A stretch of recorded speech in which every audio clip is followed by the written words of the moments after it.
Wow, wow, wow, wow, qué bárbaro, ¿no? Ya, como le hemos dado hoy el primer capítulo, casi más de 40 minutos, pero es que así, nuestra historia es tan apasionante, ¿no? Bueno, vamos a ver la siguiente fase, ¿no? Década del 2000 al 2011, acá es un oncenio, pues, ¿no? Porque justamente hubo un dilema con el gobierno transitorio y la década actual. Veamos en la década del 2000 al 2011. El, Resulta que Fujimori cuando renuncia, todo cobarde y sinvergüenza, renuncia, ¿qué hace el Congreso? El Congreso, no recuerdo bien, pero el Fujimorismo estaba controlando el Congreso y esa mesa directiva, ese cambio de mesa directiva lo pasa como a ganar la oposición. Ante esto, eligen debía ser por normativa jurídica, la Constitución lo dice. Luego del presidente tiene que ser elegido el vicepresidente, ¿ya? Renuncia el vicepresidente, el segundo vicepresidente, pero renunció toda la plancha de Fujimori, todos renunciaron de Fujimori. Entonces tenía que asumir el presidente del Congreso, que era un fujimorista. Los fujimoristas no quisieron por la vergüenza que tenía, pues su líder se había escapado, ¿no? Se había escapado. De ahí Fujimori quiso ser congresista del Japón, no se lo permitieron.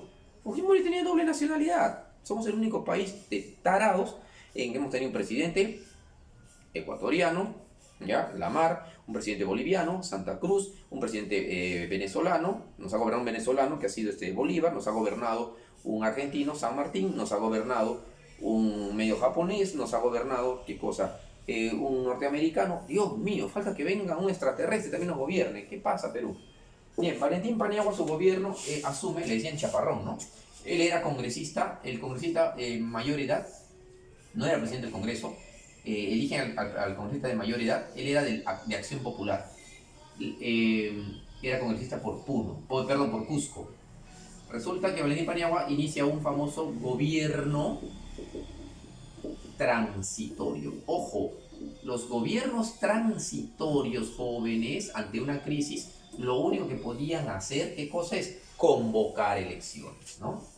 Y él convoca a elecciones. Convoca a elecciones. Bien. Durante su gobierno de Valentín Paniagua, lo que se vivió una aparente calma, aquí él crea la famosa comisión de la Verdad y Reconciliación Nacional. Y reconciliación. Pero esto es un nombre nomás, jóvenes, porque no hay reconciliación, pues. No hay reconciliación, es mentira, pues, ¿no? Oye, en nuestro país, mientras haya desigualdades sociales, mientras haya gran número de pobres y un pequeño grupúsculo nomás es el que controla toda la economía, no va a haber reconciliación. Supuestamente eso para ver esto de la guerra contra el terrorismo, ¿no? Y al final que era casi 50-50, quién había matado a gente, entre los terroristas y las Fuerzas Armadas, era un mamarracho, que al final nunca se dio. El gobierno de Paniagua, acá lo voy a señalar solamente porque no hay mucho que mencionar con el gobierno de él. El gobierno de Paniagua, él es el gobierno el que desactiva el SIN, ¿ya? El SIN, el Servicio de Inteligencia Nacional. No es Fujimori, ¿no? Como algunos lo dicen, ¿ya? Otra cosita que es bastante interesante acá en el gobierno de Paniagua, al convocarse a elecciones, en esas elecciones,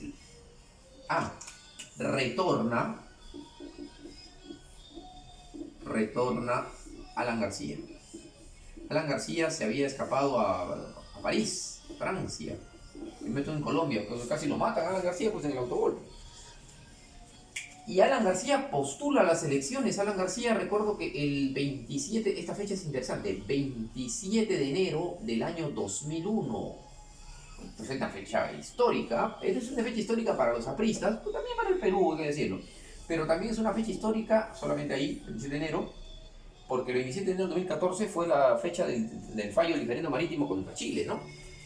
Bien, ¿por qué le pongo esta fecha, 2001? Porque acá en la Plaza San Martín, ante, calculo yo, 100.000 personas, Alan García da el meeting más espectacular que particularmente, como le digo, podemos cuestionar su catadura moral, la corrupción y todo eso, pero su capacidad intelectual de ese hombre no podemos cuestionarla. El mejor meeting en la historia republicana. No he visto un político, ni siquiera Víctor Raúl y La Torre, que haya tenido la capacidad que tenía García, ¿no? Pero bueno, en esas elecciones se presentan varios candidatos y en una segunda vuelta Alejandro Toledo le gana a Alan García por escaso margen, por escaso margen, Toledo Manrique. Toledo, acuérdate que su caballo de batalla fue la marcha de los cuatro suyos, dice defender a la democracia y todo. Él dice el gobierno de todas las sangres, el gobierno de los cholos, ¿no? Pero eso fue otra mentira, porque los únicos cholos que se enriquecieron fueron los cholos de su familia. Toledo Manrique. A ver, con Toledo Manrique, ¿vamos con la corrupción? Vamos. La transoceánica, muy conocida. ¿La transoceánica sirve para algo? No sirve para nada la transoceánica. Al pueblo no le sirve para nada. Pero esto sí le ha favorecido a quién? Al narcotráfico. Y la transoceánica le ha favorecido a quién? A los madereros ilegales para por ahí, teniendo una excelente pista al Brasil, sacar la madera de nuestra selva. Ahí está, pues. Ahí está. El gobierno de toda la sangre. Otro roche que tuvo, por ejemplo, el gobierno de Toledo fue que justamente la señora Elian Karp, que era la primera dama, ¿ya? Jorge Benavides y Carlos Álvarez lo sacaban espectacular su sketch, ¿no? Elian Karp se lleva las momias al extranjero y nunca las devolvió. Ya se llevó momias al extranjero. Aquí se inicia el boom minero con Toledo. Ojo, se inicia el boom minero. Y si se inicia el boom minero, necesitamos carreteras. Y si necesitamos carreteras, como la transoceánica, boom minero, aquí va a aparecer ¿quién? Odebrecht. Vamos a ver cómo Odebrecht tiene mucho que ver en esto. ¿Ya? Se da el incidente, por ejemplo, digamos, él tiene que hacer un reconocimiento, reconoció a su hija Saraí, sin vergüenza también. A Saraí Toledo, ¿no? Había tenido un romance con una piurana, sin vergüenza, ¿no? Otro detallito también, por ejemplo, de Alessandro Toledo, que es el caso Ecoteva, donde aquí el sinvergüenza metió a su suegra, ¿ya?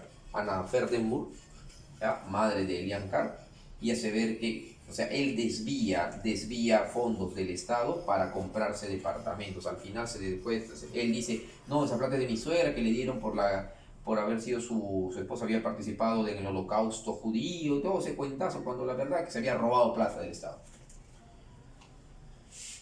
Borracho, mentiroso, no, digamos, padre irresponsable, sin vergüenza, pues, sin comentarios. Su lema, Toledo más trabajo, nunca hubo trabajo. Elecciones del 2006, ya postula Alan García, y Alan García Pérez, Alan García que se había quedado por poco en la primera vuelta, ocurre lo siguiente. Él derrotó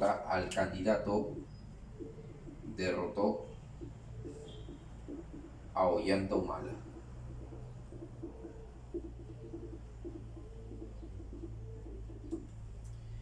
Ya, creo que ya lo había mencionado, ¿no? Que el año 2004, el famoso Andahuaylazo, de Antauro Humala, ¿no? Que se le fue la mano, pues, y asesinaron policías, ¿no? Sin embargo, mira, 16 años después, ahora hay posibilidad de que ese señor llegue a ser presidente, ¿ya? El Andahuaylazo. Derrotó a Ollanta Humala. El segundo gobierno de García, este gobierno trata de hacer lo contrario que hizo en su primer gobierno. En su segundo gobierno, Alan García, digamos, es el auge minero, ¿ya? El auge minero, y nos guste o no, es en el gobierno de García donde se da el mayor crecimiento económico de los últimos años. Pero muchos no quieren reconocerlo. ¿Qué más? El gobierno de García, por ejemplo, él remodeló remodeló el Estadio Nacional.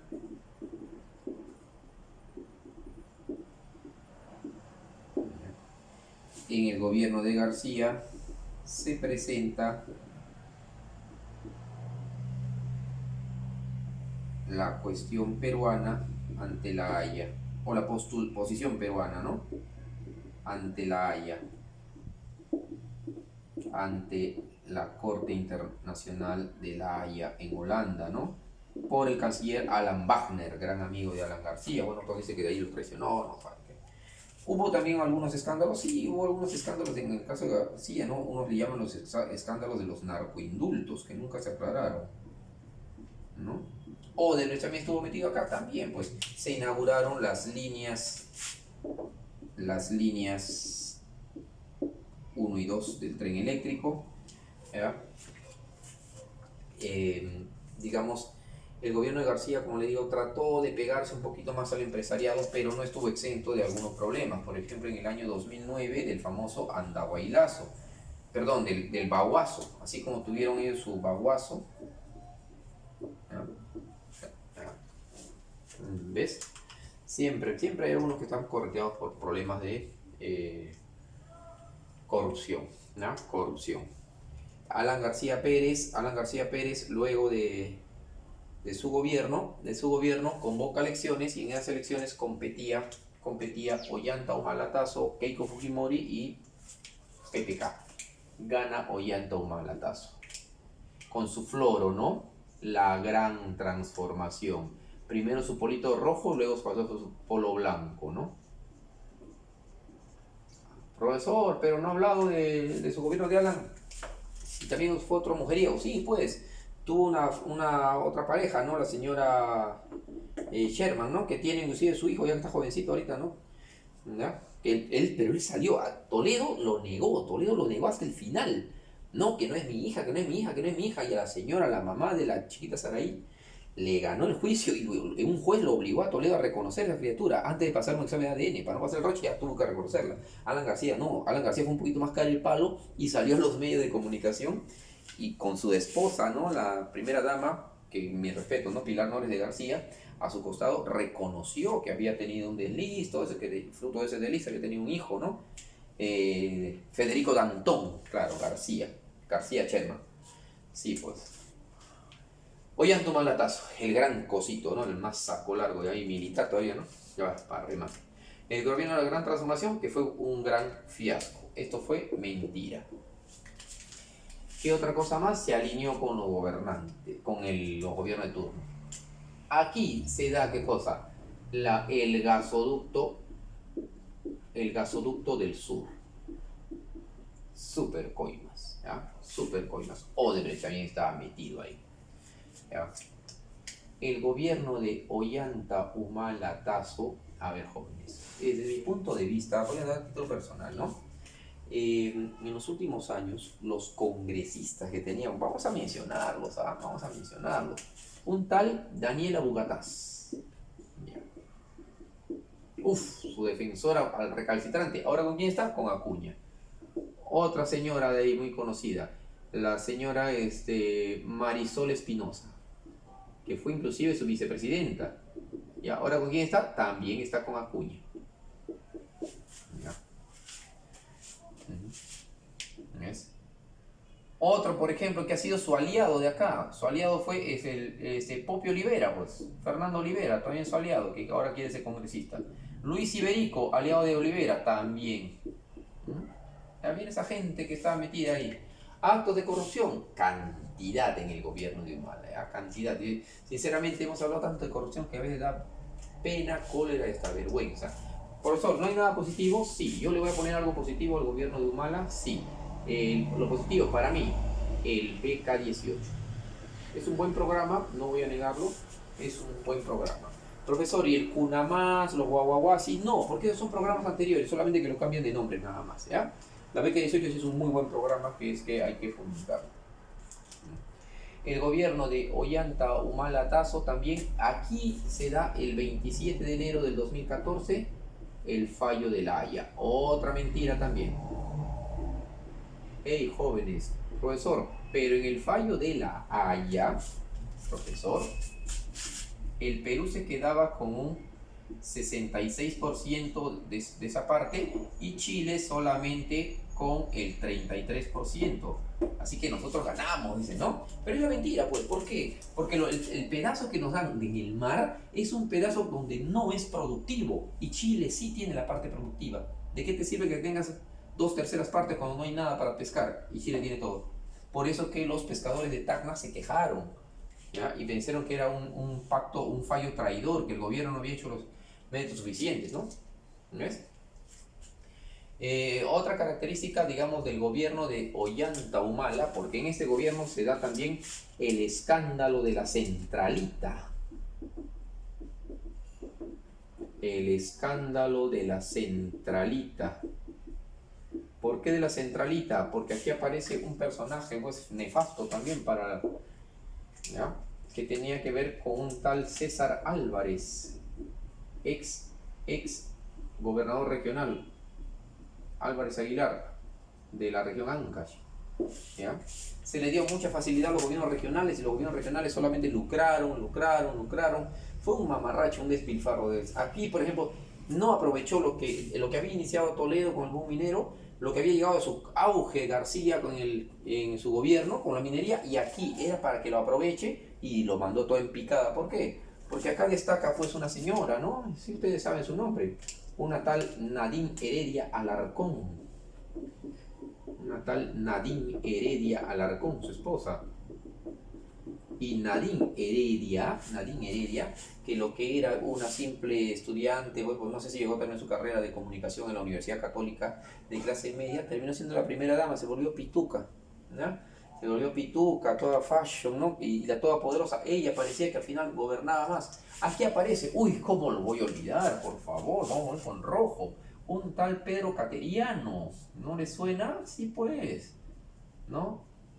¿Cómo quieres pasar piola, no? Pedro Cateriano. ¿Ya? Otro lo mencionamos otro, un tal Daniel Urresti. Sí, pues. Miren, pues. ¿No? Todos sinvergüenzas, ¿ves? Todos sinvergüenzas. Vayan viendo para que no vayan a elegir mal, jóvenes. El caso de la familia Humala Heredia es el típico caso de la gente acomplejada, que no tiene mucha capacidad intelectual, la gente acomplejada que quiere tener más de lo que su esfuerzo le puede dar, y una vez que llegan al poder, controlar todo. Lamentablemente es así, ¿ya? Ahora, ¿qué pasa? Luego se convoca a elecciones y Pedro Pablo Kuczynski supera por escaso margen, supera a Keiko Fujimori, ¿no? Pero Kuczynski derrotó a Keiko Fujimori, pero Keiko Fujimori tenía la mayoría parlamentaria, ¿no? Resulta que aquí, del 2016 al 2018, se descubre fundamentalmente que PPK era lobista. ¿Lobista qué cosa es? No decía, pero eres millonario. No, no era millonario, él es lobista. ¿Qué es un lobista? El que hace negocios con el Estado, con todos los gobiernos. Pedro Pablo Kuczynski, jóvenes, Pedro Pablo Kuczynski está metido en la economía del Perú desde el primer gobierno de Belaúnde Terry. Belaúnde Terry ya se murió en 2005, ¿ya? Y sin embargo, PPK estaba metido ahí con todos los negocios, ¿no? Con todos los negocios, ya que entonces, por esto a él le piden la vacancia, ¿ya? La vacancia, la mayoría fujimorista. La primera vacancia, no, pero él ¿qué hace? Compró a Kenji Fujimori, pues, a su hermano. Mira, pelea entre hermanos, ¿no? Compró a Kenji Fujimori algo de 11 votos para que no alcance la mayoría, pero ¿a cambio de qué? ¿A cambio de qué? A cambio de el indulto. El indulto a Alberto Fujimori. Del indulto a Fujimori. Aún así, luego aparecen los mamaniaudios. Kuczynski, ¿no? Aparecen los mamaniaudios. Y que ha fallecido con COVID también, ¿no? Los mamaniaudios aparecen donde ahí aparece que se le está comprando, pues, ¿no? Y por eso pide una segunda moción de vacancia, y sin embargo, Kuczynski decide renuncia, pero renuncia y asume la presidencia Martín Vizcarra. Pero Martín Vizcarra, ¿qué hace? Cierra el Congreso, porque tenía oposición, supuestamente, pero no voy a mencionar nada para no ganarme pleitos todavía, porque quiero ver su final de este gobierno. Lo que está haciendo el señor Vizcarra es típico de todo lo que ha aprendido en todos los anteriores gobiernos, que no venga acá a darse de muy moralista. Ya tiene el escándalo de que Odebrecht estaba metida con él desde que él era gobernador regional, pero sin embargo los medios de comunicación no dicen nada, porque los tiene agarrados por el cogote, porque lamentablemente es la más noble de las profesiones y el más vil de los oficios, los periodistas. Los periodistas. No serán todos, pero la gran mayoría, ¿no? Que se han vuelto mercenarios de la comunicación. Hasta acá lo llego, jóvenes, hasta acá espero que tengan un alcance más o menos de los últimos 40 años. Ya vamos a hablar bastante en un capítulo entero de este señor, ¿sí? Espero que les haya entretenido, les haya gustado y les sirva de algo para su cultura general y para su postulación más adelante. Chao.